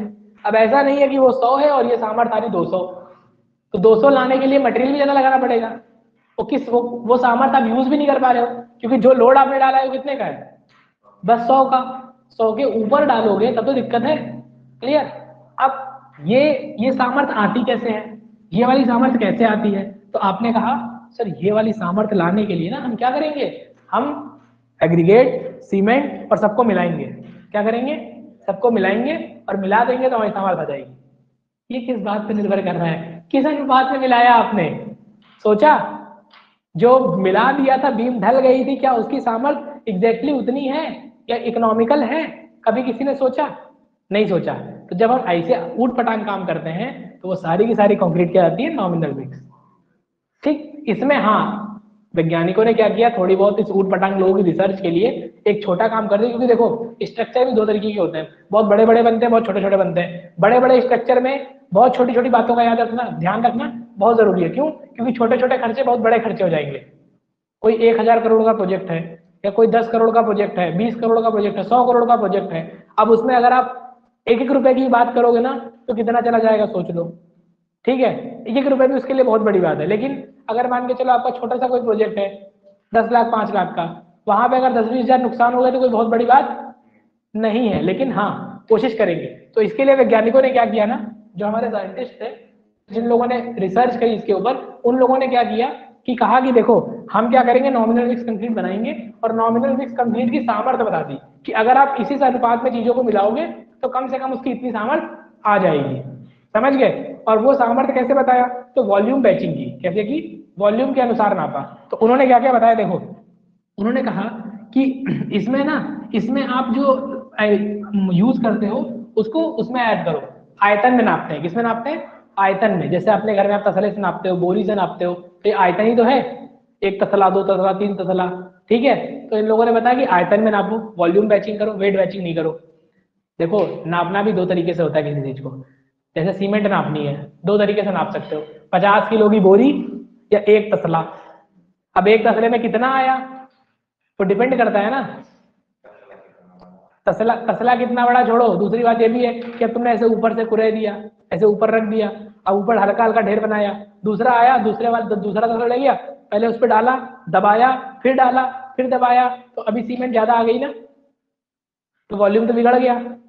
लेकिन फिर भी वैज्ञानिकों ने कहा कि वॉल्यूम बैचिंग ही करो, ठीक है, किसके लिए, नॉमिनल वेट के लिए। तो ऐसी कंक्रीट जिसमें जिनमें जो जिसमें जो हमारे पास अवयव हैं उनका जो अनुपात होता है, उनका जो अनुपात होता है वो वॉल्यूम के अकॉर्डिंग करते हैं, है ना।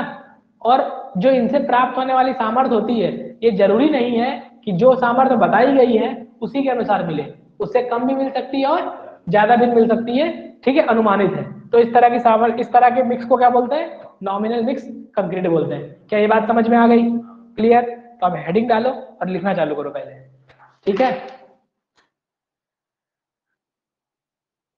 ठीक।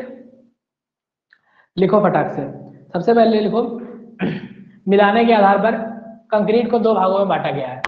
मिलाने के आधार पर कंक्रीट को दो भागों में बांटा गया है, ठीक है। मिलाने के आधार पर कंक्रीट को दो भागों में बांटा गया है,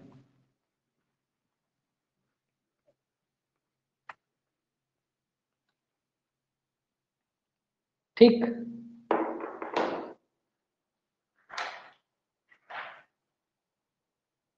पहला क्या है, नॉमिनल मिक्स कंक्रीट और डिजाइन मिक्स कंक्रीट, ठीक है। नॉमिनल मिक्स कंक्रीट और डिजाइन मिक्स कंक्रीट, हेडिंग डाल ली। अब हेडिंग डालो नॉमिनल मिक्स कंक्रीट, हेडिंग डालो नॉमिनल मिक्स कंक्रीट, और इसमें लिखो फटाफट, लिखो इस कंक्रीट में विभिन्न प्रकार के कंपोनेंट, इस कंक्रीट में इस कंक्रीट में विभिन्न प्रकार के कंपोनेंट का अनुपात, विभिन्न प्रकार के कंपोनेंट ब्रैकेट में अवयव लिख लो, विभिन्न प्रकार के कंपोनेंट ब्रैकेट में अवयव का अनुपात, का अनुपात, ठीक है, का अनुपात अनुभव के आधार पर तैयार किया जाता है, अनुभव के आधार पर तैयार किया जाता है, अनुभव के आधार पर तैयार किया जाता है। और वास्तविक प्रयोग से पहले, और वास्तविक प्रयोग से पहले, वास्तविक प्रयोग से पहले कंक्रीट सैंपल पर, कंक्रीट सैंपल पर कोई भी जांच नहीं की जाती है। और वास्तविक प्रयोग से पहले कंक्रीट सैंपल पर कोई भी जांच नहीं की जाती है, क्लियर, ठीक है। देन इसे साधारण साधारण कंक्रीट या ऑर्डिनरी कंक्रीट कहते हैं, ठीक है। साधारण कंक्रीट, ऑर्डिनरी कंक्रीट कहते हैं, या इसी का नाम ऐसे लिख सकते हो साधारण कंक्रीट भी, ठीक है, साधारण कंक्रीट, क्लियर। साधारण कंक्रीट या ऑर्डिनरी कंक्रीट कहते हैं, ठीक। अब इसमें नोट डाल के लिखो फटाक से, ठीक है, नोट लिखो, नीचे नीचे नोट लिखो। यह जरूरी नहीं है, यह जरूरी नहीं है कि, यह जरूरी नहीं है कि nominal mix concrete, nominal mix concrete वह स्ट्रेंथ प्रदान करे, वह स्ट्रेंथ प्रदान करे, वह स्ट्रेंथ प्रदान करे जिसके लिए उसे बनाया गया हो, जिसके लिए उसे बनाया गया हो। बात समझ में आया कि नहीं आया, ठीक है, जिसके लिए उसे बनाया गया हो, ठीक है, क्लियर। दूसरा पॉइंट लिखो, इसमें पदार्थों को वॉल्यूम बैचिंग के आधार पर मिलाते हैं, इसमें पदार्थों को वॉल्यूम बैचिंग के आधार पर मिलाते हैं। वॉल्यूम बैचिंग का मतलब आयतन के आधार पर मापते हैं, ठीक है, किस आधार पर मापते हैं, आयतन के आधार पे मापते हैं, ठीक। अब थोड़ा रुक जाओ, ठीक है, अब एक चीज लिखवाने वाले हैं, है ना। अब देखो ये थोड़ा समझने की बात है, अभी आगे समझाई जाएगी, बट थोड़ा सा काम आएगा अभी। कुछ नॉमिनल मिक्स कंक्रीट निम्नलिखित है, देखो कुछ जो है नॉमिनल मिक्स कंक्रीट निम्नलिखित है, कौन कौन सी हैं, तो इधर देखो, इधर हम लिख रहे हैं कंक्रीट का ग्रेड, क्या लिख रहे हैं, कंक्रीट ग्रेड कहोगे, ये क्या वाला होती है। ठीक, इधर क्या लिख रहे हैं, कंक्रीट के संघटक का रेशियो, क्या लिख रहे हैं, कंक्रीट संघटक अनुपात, कंक्रीट संघटक संघटक अनुपात। संघटक क्या होता है, वही अवयव, ठीक है, संघटक का अनुपात। देखो कंक्रीट ग्रेड का मतलब क्या होता है ना, जैसे अब देखो भाई, ठीक है, किसी को कम स्ट्रेंथ चाहिए, किसी को ज्यादा स्ट्रेंथ चाहिए कंक्रीट की, क्योंकि अपने अपने लोड, अपनी अपनी रिक्वायरमेंट, ठीक है। तो अब क्या हुआ, तो कुछ वैज्ञानिकों ने कंक्रीट का ग्रेड डिसाइड किया। अब ग्रेड क्या होता है, ठीक है, देखो ग्रेड का मतलब है ना कि मतलब क्लासिफाई कर दिया। जैसे इन लोगों ने बता दिया कि M5, क्या बता दिया, M5। अब ये M5 क्या है, M5 कंक्रीट का ग्रेड है। M का मतलब क्या है, मिक्स, क्या है, मिक्स। और 5 का मतलब क्या है कि जो इसकी सामर्थ होगी ना, सामर्थ, ठीक है, स्ट्रेंथ, समझ में आया, सामर्थ्य जो होगी इसकी, ठीक है, वो कितनी होगी, इसकी जो सामर्थ होगी, सामर्थ्य जो होगी 5 न्यूटन पर mm² होगी। क्या होगी, 5 न्यूटन पर mm²। ये नहीं समझ में आया, अभी समझाते हैं। अगर इसको हम उसमें चेंज करें, इसकी यूनिट को थोड़ा चेंज करें, फिर समझाते हैं। इसका मतलब है 50 किलोग्राम पर सेंटीमीटर स्क्वायर। क्या मतलब है, 50 किलोग्राम पर सेंटीमीटर स्क्वायर। और इसका क्या मतलब है, और समझते हैं डिटेल में, है ना, जिज्ञासा। नहीं नहीं नहीं नहीं, 1 सेंटीमीटर की लाइन ऐसे खींचो, 1 सेंटीमीटर की लाइन ऐसे खींचो, और इसका बॉक्स को बंद कर दो। क्या ये 1 सेंटीमीटर स्क्वायर का क्षेत्रफल हो गया, ये बड़ा है, अपने साथ अपनी स्केल से देख लो, ठीक है। उस 1 सेंटीमीटर स्क्वायर पे कितना लोड आ रहा है, 50 केजी। कुछ अभी घुसा, अभी कुछ फील आया, क्या बता रहा चाह रहा हूं मैं, कितना होगा 1 सेंटीमीटर, इतना सा। 1 सेंटीमीटर का एक स्क्वायर बनाइए और उसके ऊपर आप कितना लाद सकते हैं, कम से कम 50 केजी। न्यूटन पर mm² में 5 न्यूटन पर mm², इतनी स्ट्रेंथ आ जाएगी। समझ में आया, लेकिन ये मिक्स है, इसका मतलब क्या, मिक्स। अब मिक्स का रेशियो क्या, तो वही ग्रेड मैं यहाँ लिख रहा हूँ, और आप भी नोट करेंगे एक लाइन लिख करके कि कुछ नॉमिनल मिक्स कंक्रीट निम्न है। एक लाइन लिख लीजिए, कुछ नॉमिनल मिक्स कंक्रीट निम्न है, और नोट करेंगे। नोट करने से पहले देख लो, ठीक है। देखो M5 क्या लिखा है, M5 का मतलब समझ गए कि 5 न्यूटन पर mm² की स्ट्रेंथ आएगी। वो वाली बात आप अपने नोट में लिख लीजिए कहीं पे, ठीक है, ये कहीं साइड में डब्बा बना के नोट में लिख लीजिए। अब इधर देखो, ये M के लिए, इसके लिए ग्रेड क्या होता है, 1 रेशियो, ठीक है, 6:12। M5 का क्या होता है, 1:6:12, ठीक है, कितना होता है, 1:6:12। इसके बाद क्या आता है, M7.5, 7.5, इसके लिए 1:4:8, इसके लिए क्या आता है, 1:4:8, ठीक है। इसके बाद M7.5 के बाद M10 का 1:3:6, ठीक है, 1:3। M10 का रेशियो क्या था, 1:3:6, ठीक है। M10 के बाद M15, ठीक है, M15 के बाद M20, ठीक है, M20। तो M15 का कितना आता है, 1 2 4, और इसका कितना था, 1 1 1 1 2। समझ में आया कि नहीं आया, क्लियर। एक सेकेंड, इसका ऐसा करो, 1 1.5 3, क्या होता है इसका, 1 1.5 3, समझ गए,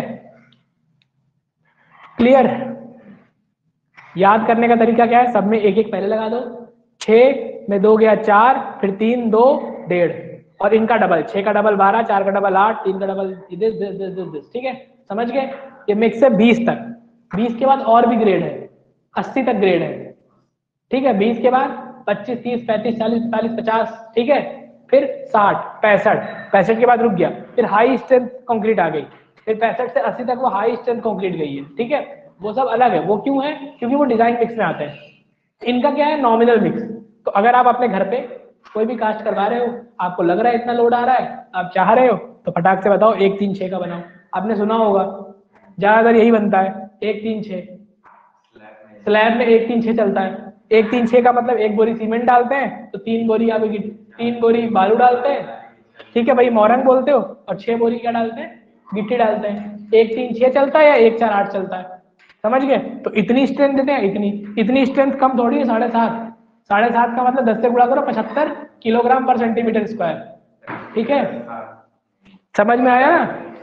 ठीक है, बट ये जरूरी नहीं है, ये जरूरी नहीं है कि सब कुछ मिलाने के बाद भी इतना लोड आपको मिल जाए। आप कहोगे क्यों? ठीक है, आप कहोगे क्यों मिल जाए, क्यों नहीं जरूरी है? तो भैया जरूरी इसलिए नहीं है, ठीक है, लाइट भी ऑन कर दो साइड की, ठीक, सारी ऑन कर दो जितनी भी बटन दिख रही है पंखे छोड़ के। हाँ, कस के दबाओ। हाँ,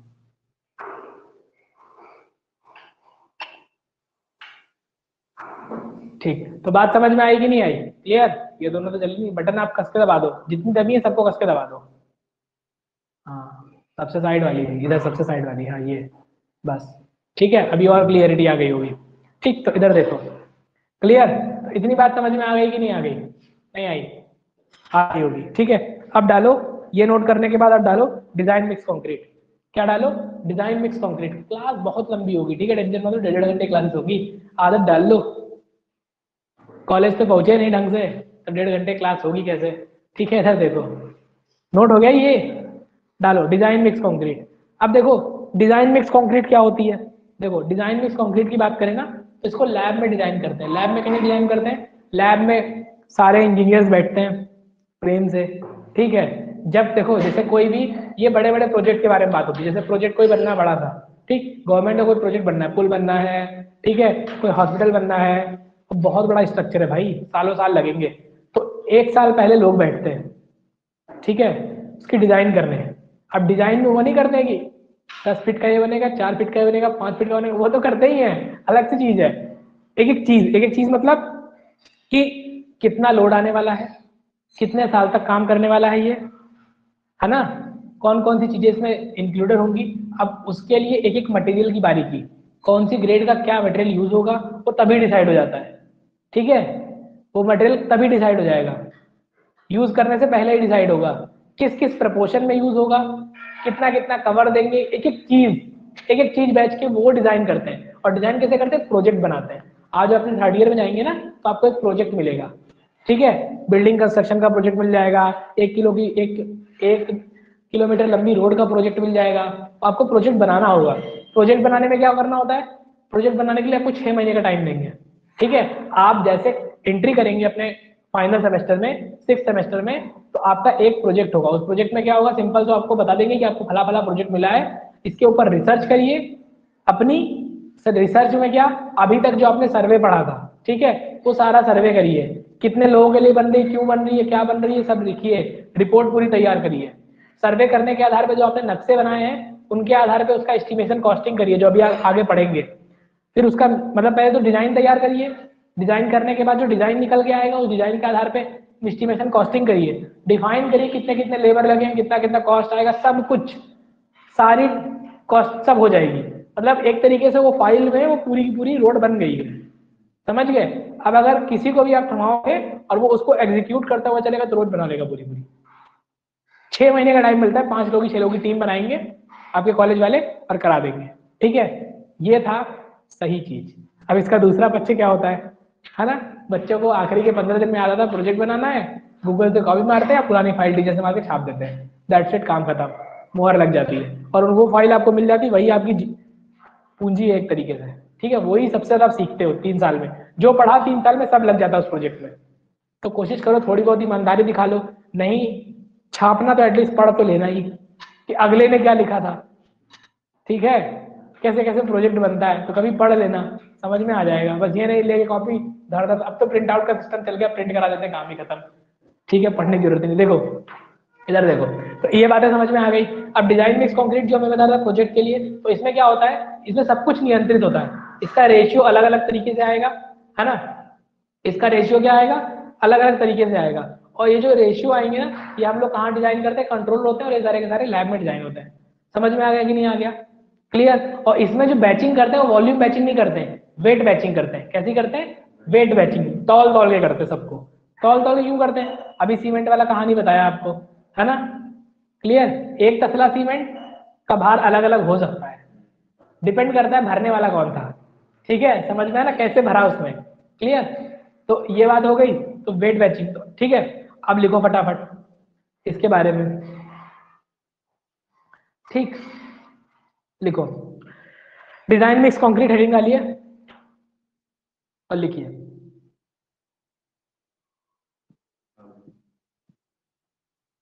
लिखो फटाक से। इसको तैयार करने के लिए, सॉरी सॉरी, एक मिनट पहले लिखो। जब कंक्रीट के जब कंक्रीट मिक्स के लिए जब कंक्रीट मिक्स के लिए इसके अवयव जब कंक्रीट मिक्स के लिए इसके अवयव इसके अवयव ब्रैकेट में लिखो कंपोनेंट, इसके अवयव या कंपोनेंट ब्रैकेट में लिखो, का अनुपात प्रयोगशाला में प्रारंभिक प्रेक्षण के आधार पर निर्धारित किया जाता है। प्रयोगशाला में प्रारंभिक प्रेक्षण के आधार पर निर्धारित किया जाता है। प्रेक्षण के आधार पर निर्धारित किया जाता है तो इसे डिजाइन मिक्स कंक्रीट कहते हैं। तो इसे डिजाइन मिक्स कंक्रीट कहते हैं। तो इसे डिजाइन मिक्स कंक्रीट कहते हैं। क्लियर? इसे नियंत्रित या कंट्रोल्ड कंक्रीट भी कहते हैं। ठीक है, इसे नियंत्रित या कंट्रोल्ड कंक्रीट भी कहते हैं। समझ में आया? इसे नियंत्रित या कंट्रोल्ड कंक्रीट भी कहते हैं। Okay, done.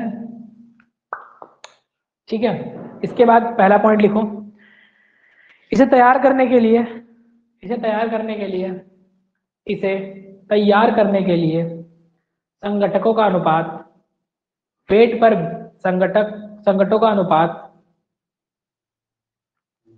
वेट के अनुसार लिया जाता है। वेट बोले तो भार के अनुसार लिया जाता है।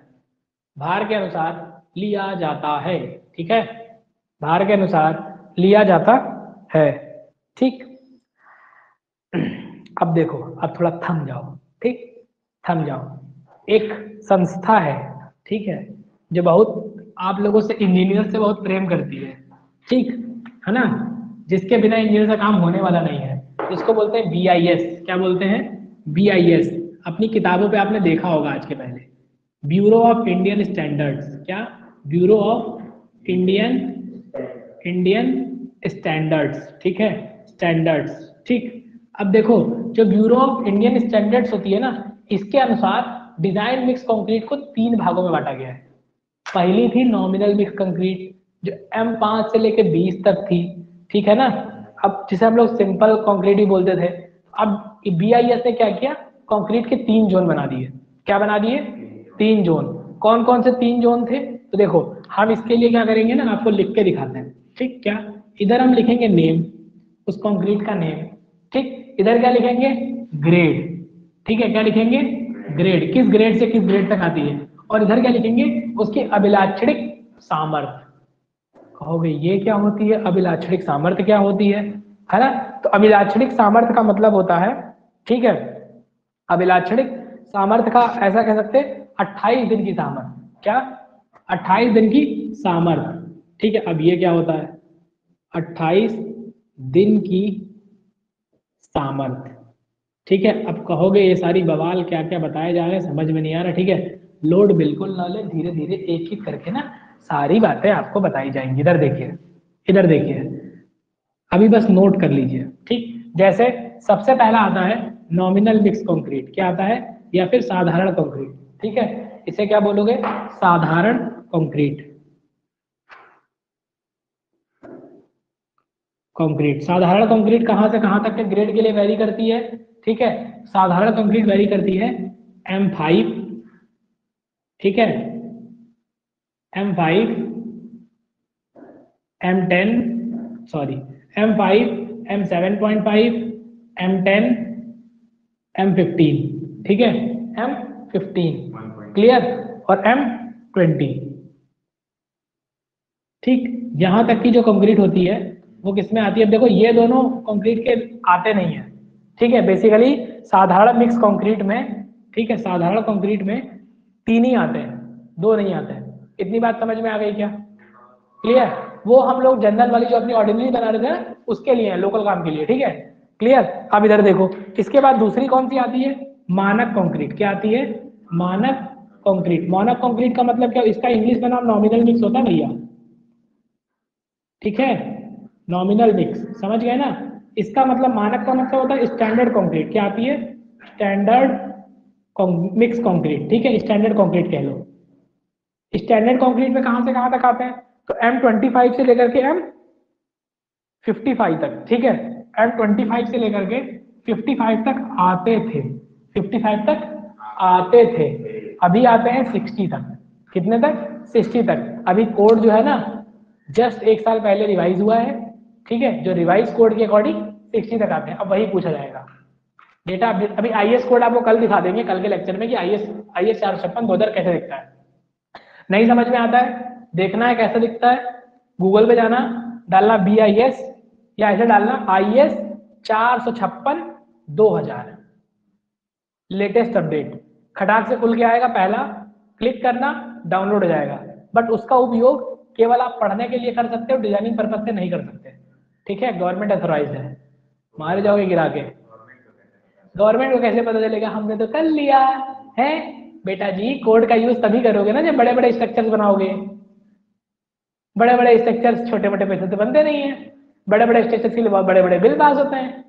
तो फिर जब बिल बाकी चीजें पास कराने जाओगे अलग अलग, तो पूछेंगे वो तुमसे क्या यूज किया था, वही सेम चीज नहीं बता सकते हैं। कोड दिखाइए कहाँ है आपका, आपने कहाँ से कोड लिया था, बता तो दी। भैया तो कहीं से कोड कर लेंगे। हाँ, तो ये कोड केवल पढ़ाई के पर्पज के लिए है, ठीक है। वो बनाने के लिए और भी चीजें एडिशनल होती हैं, और भी चीजें होती हैं जो उसके लिए केवल एक अथोराइज आदमी ही कर सकता है, क्योंकि अभी आप स्टूडेंट हैं, ठीक है। हाँ, उतना हायर नहीं जा सकते आप, कई लोगों की जान का सवाल होता है, ठीक है। ऐसे घर की मुर्गी दाल बराबर थोड़ी है, समझ गया ना। ऐसे इंजीनियर बनो, पुल बनाओ तो पुल खड़ा रहे, ठीक है। इधर देखो, M25, फिर M30, M35, M40, M45, ठीक है। इधर भी 3 कॉलम खींच देता हूँ, M M50, M55 और M60। अब यहां तक हो गया है, ठीक, 60। अब इधर देखो, इधर क्या था, M10 के लिए 10 न्यूटन पर mm², इसकी अभिलाष 28 दिन की सामर्थ्य है। 28 दिन की सामर्थ्य का क्या मतलब होता है? सामर्थ्य निकालने के लिए कंप्रेसिव स्ट्रेंथ कैसे निकालते हैं, सुनो बालक। छोटे सा एक देखो, कंक्रीट का 150 mm बाई 150 mm का एक ब्लॉक बनाते हैं। 150 mm बोले तो 15 सेंटीमीटर वाली स्केल का एक क्यूब बनाते हैं, ठीक। जैसे कंक्रीट बनाएंगे इसकी मिला करके 15 सेंटीमीटर का क्यूब बनाएंगे, 6 क्यूब बनाते हैं, ठीक है। 6 क्यूब, 3 को एक दिन टेस्ट करेंगे, 3 को एक बार टेस्ट करेंगे, 3 को 7 दिन पे टेस्ट करेंगे और 3 को 28 दिन पे टेस्ट करेंगे। कंक्रीट में पढ़ा होगा आप लोगों ने, ठीक है। 6 ट्यूब बनाएंगे, कंप्रेसिव स्ट्रेंथ टेस्ट करेंगे। कैसे टेस्ट करेंगे? पहले 6 क्यूब बना लिए, 6 क्यूब को 24 घंटे के लिए पानी में डाल देंगे, मतलब 10 घंटे बाद जब वो सेट हो जाए तब। अब भाई 10 घंटे बाद सीमेंट का सेटिंग टाइम मिनिमम 30 मिनट होता है, मैक्सिमम 10 घंटे होता है, ठीक है, 600 मिनट, ठीक है। 600 मिनट के बाद क्या करेंगे, उसको पानी में डाल देंगे 24 घंटे के लिए। 24 घंटे के लिए उसको पानी में पड़ा रहने देंगे। कब तक के लिए? 3 दिन के लिए। 3 दिन बाद फिर निकाल लेंगे, फिर पोंछ पाछ के फिर डाल देंगे। 7 दिन बाद इसको वापस निकालेंगे, पोछेंगे पाछेंगे, ऊपर की सरफेस को पानी सुखाएंगे उखाएंगे, और वो अच्छा खासा 7 दिन में स्ट्रेंथ ग्रहण कर चुका होगा, फिर एक बार कंप्रेसिव स्ट्रेंथ टेस्ट कर लेंगे। 3 को छोड़ देंगे 28 दिन के लिए, क्योंकि कंक्रीट जो सीमेंट जो, हाँ, सीमेंट जो होती है वो 28 दिन तक सेट होती है, ठीक है। कितने दिन तक? 28 दिन तक। तो 28 दिन में सेट हो गई। 28 दिन के बाद टेस्ट करेंगे। टेस्ट कैसे करेंगे? यूटीएम मशीन में, यूनिवर्सल टेस्टिंग मशीन। उसमें क्या करते हैं, कंक्रीट को जाकर धरते हैं, ऊपर से लोड लगाते हैं। लोड लगाएंगे, किलोग्राम में वेट मिलेगा, सरफेस एरिया पता ही है, दोनों का अनुपात कर, दोनों को भाग कर देंगे, स्ट्रेस पता चल जाएगी, वही उसकी क्या होगी? स्ट्रेंथ होगी। समझ में आया? ठीक है। अब जो 3 अपने क्यूब बनाए हैं, जरूरी नहीं है तीनों की स्ट्रेंथ क्या हो? सेम हो। तो तीनों की स्ट्रेंथ सेम नहीं होगी तो क्या देखते हैं कि अगर आपने ये वाला मिक्स लिया था M10 वाला, तो M10 के मिक्स के अकॉर्डिंग 10 न्यूटन के आसपास क्या आनी चाहिए? स्ट्रेंथ आनी चाहिए। 10 न्यूटन मतलब 10 न्यूटन से 15% से ऊपर और 15% से नीचे वेरी नहीं करनी चाहिए। समझ में आया? क्लियर? करेगी? चलो बेटा रीडिजाइन करो, तुमने कुछ गलती की है, ठीक है। ज्यादा कर दिए तब देखो, ज्यादा करे तब भी नुकसान है, ठीक है। समझ में आया कि नहीं? ज्यादा करे तो फिर मटेरियल में कुछ ज्यादा है, इसी वजह से ज्यादा स्ट्रेंथ आ रही है। समझ में आया? तो वो इकोनॉमिकल नहीं है। क्लियर? हमें इकोनॉमी भी देखनी है ना। इतनी बात समझ में आ गई? अब आगे देखो फटाफट। 28 दिन वाली काम समझ में आ गया होगा, नहीं आई तो फिर बैठे रहो, ठीक है। नहीं आई तो समय के साथ समझ में आ जाएगी, ठीक है। जैसे घर वाले कहते हैं ना, समय के साथ साथ सब समझ में आ जाएगा तुमको, बड़े हो, ठीक है। तो अब देखो, अब आगे आप नोट कर लोगे ना पूरा, सब में नोट कर लेना, 30 न्यूटन पर एमएम स्क्वायर, क्लियर। और इस तरह से 45 न्यूटन पर एमएम स्क्वायर तक इधर नोट कर लेना। 45 के बाद 50 न्यूटन पर एमएम स्क्वायर, समझ रहे हो ना, 55 न्यूटन पर एमएम स्क्वायर और 60 न्यूटन पर एमएम स्क्वायर। चमकी, ठीक है। इतनी बात। आगे देखो, आगे की बात हम क्या करते हैं, अगर हम आगे की बात करें तो अगली बात हमारी क्या है, अगली आती है हाई स्ट्रेंथ कंक्रीट। क्या आती है? हाई स्ट्रेंथ कंक्रीट, उच्च सामर्थ्य कंक्रीट।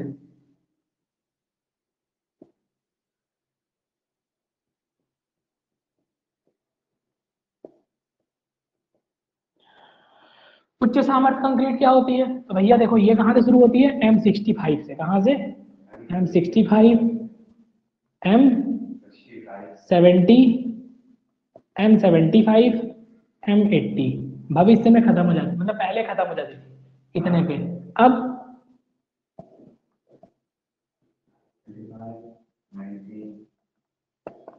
100 में, और 90 भी है बीच में, ठीक है, छूट गया।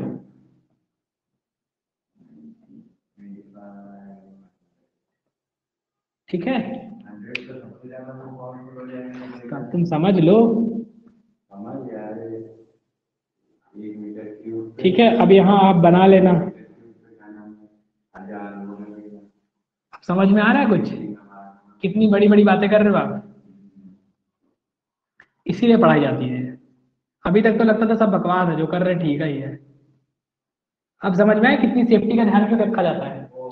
जो 100 न्यूटन मीटर स्क्वायर है, 1000 किलोग्राम 1 सेंटीमीटर स्क्वायर में भार लगेगा। ये कहाँ यूज होता होगा? यूज होता है, बहुत हैवी हैवी स्ट्रक्चर्स बनते हैं भाई, ठीक है। अभी चिंता मत करो, अभी एक एक करके सारे स्ट्रक्चर्स की बात आएंगी। लोड बहुत हैवी हैवी आता है, ठीक है ना। आप लोग तो रेलवे स्टेशन, मेट्रो, पुल पे जाना होता है, पूरी पूरी जाम लगा देते हो। कभी सोचा पुल टिका कैसे रहता है? भाई ज्यादा इसीलिए तो ज्यादा बनाते हैं ना, वो आदमी की मानसिकता को जानते हैं। अगर आपका किसी नदी पे पुल बना है, आगे जाम लग गया, कोई ऐसा नहीं सोचेगा, कोई भी इंसान एक ऐसा नहीं सोचेगा, ठीक है, कि वो क्या करे, ठीक, कि वो क्या करे। कोई भी इंसान ऐसा नहीं सोचेगा कि वो क्या करे, वो ये करे कि पुल के उधर ही खड़े हो जाए, पुल पे ना खड़े हो कि टूट गया नदी में चले गए, नहीं, सब चढ़ाते चले जाएंगे, हैं।